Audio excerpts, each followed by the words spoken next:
In this lesson, we'll record our first Midi track in Pro Tools.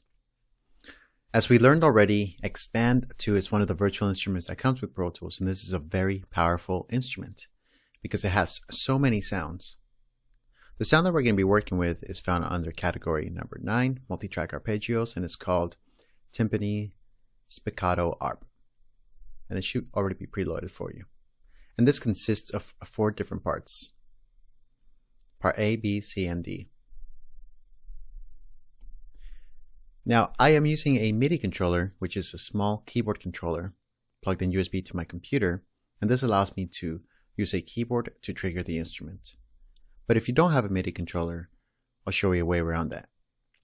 However, with a Midi controller, you want to make sure that it's properly set up. So for this, go to Setup, Midi, and choose Input Devices. And if it's registered on your computer, if you need the drivers, install them. If it's registered on your computer, it will show up right here by the name. In this case, APC key 25, and it's checked on. Now click OK. Another thing is under Options, you want to make sure you have MIDI through enabled. If it's not enabled and you try to play that instrument, for example, I'm going to strike the keys now, I don't hear anything. But if I go to Options and enable MIDI through, now I should hear something. And I do. And as we mentioned with the click track, we want to make sure that we have that set up ahead of time before we start recording. Now this session is at the tempo of 84 beats per minute. We're going to leave it there. We're going to enable our metronome, and we're going to enable the count off. But let's change this from 2 bars to 1 bar. Click OK. And now we're ready to record.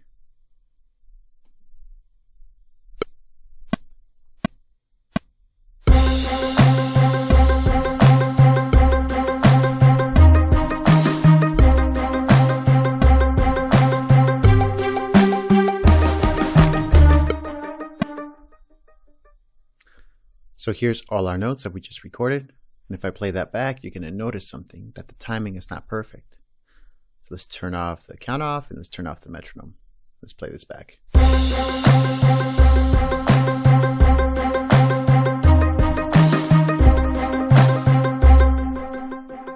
Right there, this note is too early. And there's a couple of ways to fix that.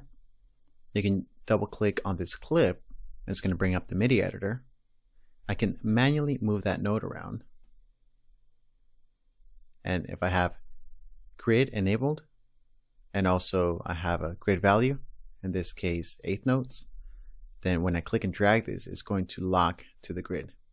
So that's one way to fix that. Let me undo that. The other way to fix that is by going to Event, Event Operations, and choose Quantize. And Quantize is going to allow you to make a selection of notes and quantize it to the grid.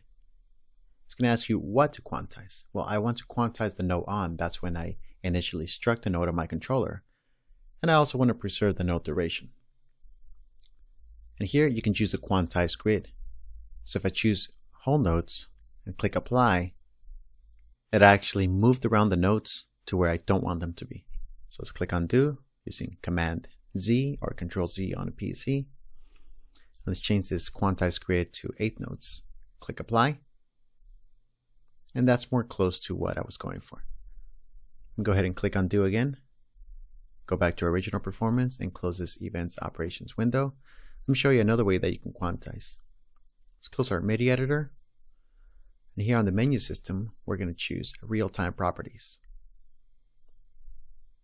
Let's expand this a little bit and zoom out.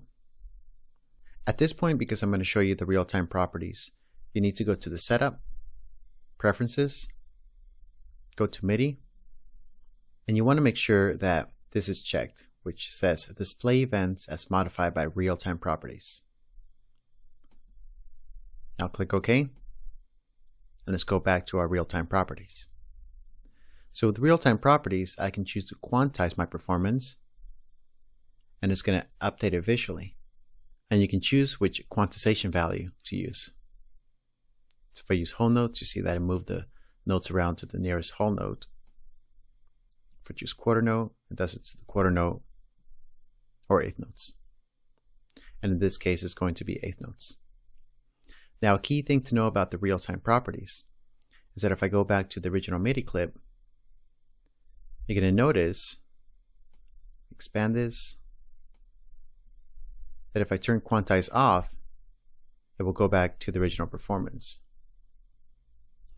And the way that real-time properties works is that it's affecting the performance in real time. It's not permanently moving those notes or changing them around for you. So at any point, if you want to try a different value, or if you want to remove the quantization, let's say you created a piano performance, you want to maintain a lot of the human feel of that, you can always undo the quantize and it's going to go back to the original performance.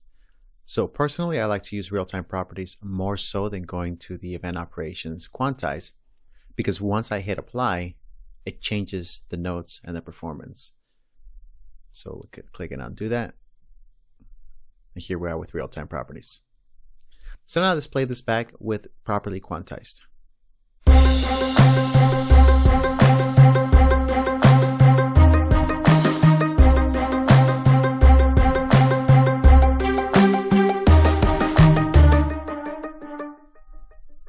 And there's more things that you can do here on the real-time properties. You also have the real-time properties window, which is found event, MIDI, real-time properties. So when I click on this clip, I have more information such as strength, I want to offset, what kind of percentage on the swing I want, the duration of each clip, delay, transpose, so I can transpose down by an octave. Let's play that back.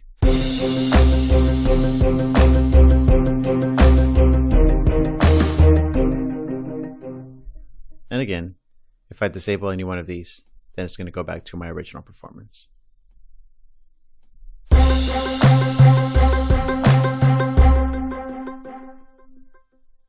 So that's how we record MIDI in Pro Tools and make up for the performance.